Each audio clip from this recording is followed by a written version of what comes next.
18-ാം നൂറ്റാണ്ടിൽ പേർഷ്യയിൽ നിന്ന് വന്ന മുഹമ്മദ് ഷാ തങ്ങളുടെ പിൻഗാമികളിലൂടെയാണ് നഗാര കൊണ്ടോട്ടിയുടെയും ചരിത്രമാകുന്നത്. നഖാർ എന്ന അറബി പദത്തിൽ നിന്നാണ് നഗാരയായി മാറിയത്. ചെമ്പുകൊണ്ടുള്ള അർദ്ധഗോളത്തിന് മുകളിൽ മൃഗത്തോൽ വലിച്ചു കെട്ടിയാണ് ഇവ നിർമ്മിക്കുന്നത്.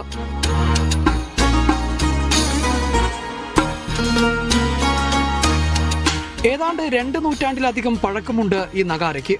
ഇത് സൂക്ഷിക്കാനും മുഴക്കാനുമായി കൊണ്ടോട്ടിയിലെ ഖുബ്ബക്ക് മുകളിലായി പ്രത്യേകമായി ഒരു സ്ഥലം തന്നെയുണ്ടായിരുന്നു. ഇതിനെ നഗാര ഖാന എന്ന് വിളിച്ചിരുന്നു. ഇത് മുഴക്കാനായി പ്രത്യേക കലാകാരന്മാരും ഉണ്ടായിരുന്നു.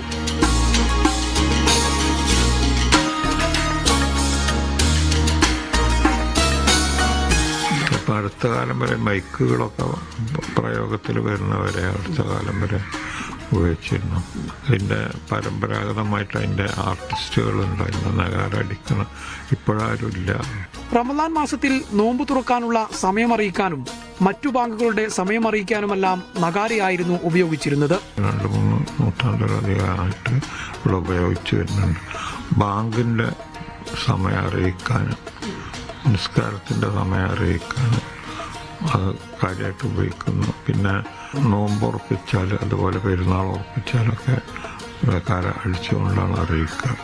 നോമ്പ് തുറക്കാൻ എല്ലാ ബാങ്കിൻ്റെ സമയത്തും അത് അടിച്ചുകൊണ്ടാണ് അറിയിക്കാറ്.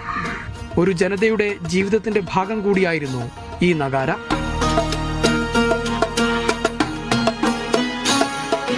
പഴയകാല സംസ്കാരത്തിന്റെ ഭാഗമായിരുന്ന നഗാരയ്ക്ക് നൂറ്റാണ്ടുകൾക്ക് മുമ്പുള്ള നോമ്പിന്റെയും അന്ന് ജീവിച്ച മനുഷ്യരുടെയും ഒക്കെ കഥകൾ പറയാനുണ്ട്. കൊണ്ടോട്ടിയിൽ നിന്ന് അൻരൂപിച്ചിക്കോടിനൊപ്പം ജംഷീർ കുടിഞ്ഞി, മീഡിയ 1.